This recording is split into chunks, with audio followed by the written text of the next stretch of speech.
नमस्कार, आपका स्वागत है। आप देख रहे हैं इंडिया न्यूज़ का डिजिटल प्लेटफॉर्म। आपके साथ मैं हूं विवेक पांडे।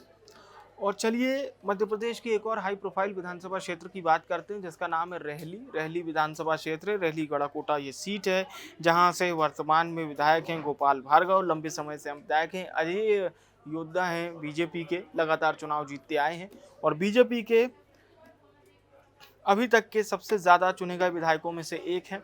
साथ ही साथ सदन में भी काफ़ी ये वरिष्ठ नेता हैं गोपाल भार्गव, चाहे वो बीजेपी की बात हो या कांग्रेस की बात। अब मुख्य बात यह है कि रेहली विधानसभा क्षेत्र और चुनावी मैदान में किस प्रकार का गणित नज़र आ रहा है 2023 का, क्या कुछ यहाँ पर दिखाई दे रहा है। मतदान की तारीख की बात करें तो 17 नवंबर को विधानसभा क्षेत्र में मतदान होगा और 2018 में एक बड़े मार्जिन से गोपाल भार्गव ने इंडियन नेशनल कांग्रेस यानी कि कांग्रेस के कमलेश साहू को हराया था। रेहली विधानसभा क्षेत्र की बात करें तो रेहली विधानसभा क्षेत्र में जो संसदीय क्षेत्र की अगर हम बात करते हैं तो इसका संसदीय क्षेत्र है दमोह। जी हाँ, ये दमोह संसदीय क्षेत्र में आती है।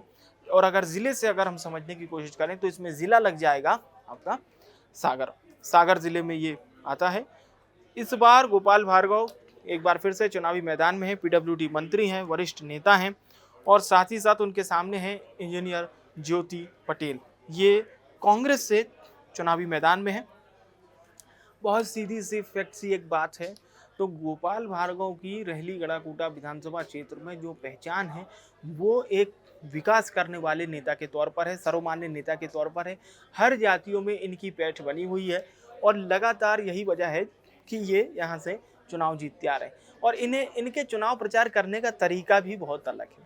ये कई दफ़ा कह चुके हैं कि हम 5 साल जनता के बीच में काम करते हैं और 5 साल में जब जनता हमें चुनती है तो जाहिर सी बात है चुनाव प्रचार के दौरान ही केवल माहौल बनाने से जनता हमें नहीं चुनती।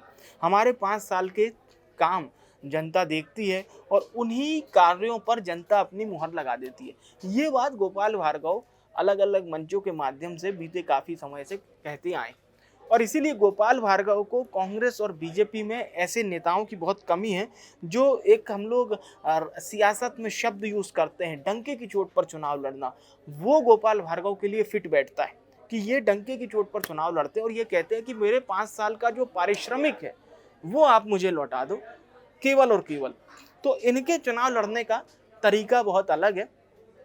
और गोपाल भार्गव का ये जो क्षेत्र है रेहली गढ़ाकोटा, ये विधानसभा क्षेत्र थोड़ा अनूठा इसलिए भी है कि ये ग्रामीण अंचल का क्षेत्र है। बेसिकली ये ग्रामीण अंचल क्षेत्र में आने वाला है और फिलहाल यहाँ पर केवल और केवल बीजेपी की स्थिति बेहद मजबूत है और इसका कारण है गोपाल भार्गव द्वारा समय समय पर कराए जाने वाले तमाम कार्यक्रम, चाहे वो सार्वजनिक विवाह हो या फिर अन्य कार्यक्रम। कोरोना काल में जिस प्रकार से उन्होंने एक बड़ी भूमिका यहाँ पर निभाई थी वो भी एक बड़ा फैक्टर है। इस तरह से यहाँ की जनता बीजेपी को लगातार चुनती आ रही है और 2023 का ये जो चुनाव है ये भी कहीं ना कहीं इसी ओर पूरी तरह से इशारा कर रहा है।